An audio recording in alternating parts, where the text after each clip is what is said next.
میثاق مدینہ کی خصوصیات۔ میثاق مدینہ نہ صرف دنیا کا پہلا تحریری دستور ہونے کے ناطے امتیازی حیثیت کا حامل ہے، بلکہ اپنے نفس مضمون اور مفہوم کے اعتبار سے بھی اعلیٰ ترین دستوری و آئینی خصوصیات کا مرقع ہے۔ یہ قرآن سنت نبویہ کے ذیل میں ایک الگ دستور کی حیثیت رکھتا ہے۔ اس کے شرکا میں انصار اور مہاجرین کے علاوہ مدینہ منورہ میں رہنے والے یہودی اور دیگر اقلیتوں کے افراد بھی شامل تھے۔ میثاق مدینہ میں وہ تمام بنیادی خصوصیات نظر آتی ہیں جو ایک مثالی آئین میں ہونی چاہئیں۔ میثاق مدینہ کے ذریعے پہلی مرتبہ قائم ہونے والی اسلامی ریاست میں مسلم شہریوں کے ساتھ ساتھ اقلیتوں کے جملہ حقوق کو بھی تحفظ فراہم کیا گیا اور تمام شریک فریقوں پر یہ شرط عائد کی گئی کہ وہ دوسرے ہم شہریوں کے حقوق کا خیال رکھیں گے اور ان کے واجبات کو ادا کریں گے، اس کے بدلے میں انہیں تمام شہری حقوق من جملہ عقیدہ کی آزادی، حق عبادت، حق آزادی رائے اور امن و امان کی سہولت حاصل ہوگی، اور ان پر کسی بھی قسم کا جبر واقعہ مسلط نہیں کیا جائے گا، جیسا کہ قرآن حکیم میں ارشاد پروردگار ہو رہا ہے۔ دین میں کوئی جبر و اکرا نہیں، بتحقیق ہدایت اور ضلالت میں فرق نمایاں ہو چکا ہے، پس جو طاغوت کا انکار کرے اور اللہ پر ایمان لے آئے، بتحقیق اس نے نہ ٹوٹنے والا مضبوط سہارا تھام لیا، اور اللہ سب کچھ خوب سننے والا اور جانے والا ہے۔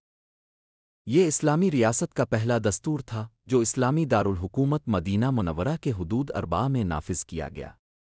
یہ عربوں کے لیے ایک بالکل نیا سیاسی تجربہ تھا، کیونکہ قبائلی روایات اور بدوی فطرت کے مطابق وہ مختلف قبائلی اور سیاسی اکائیوں میں منقسم رہنے کے عادی تھے۔ عربوں میں نہ صرف مرکزیت کا فقدان تھا، بلکہ وہ مرکزی اور قومی حکومت کے تصور سے بھی عاری تھے۔ اس معاہدہ میں انفرادیت کی بجائے مرکزیت کو اہمیت دی گئی تھی۔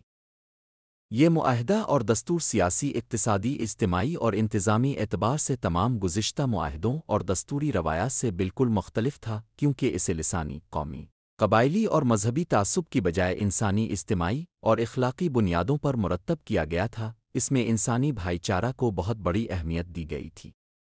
اس میں احترام، ادمیت، عدل اور مساوات کو فوقیت دی گئی تھی۔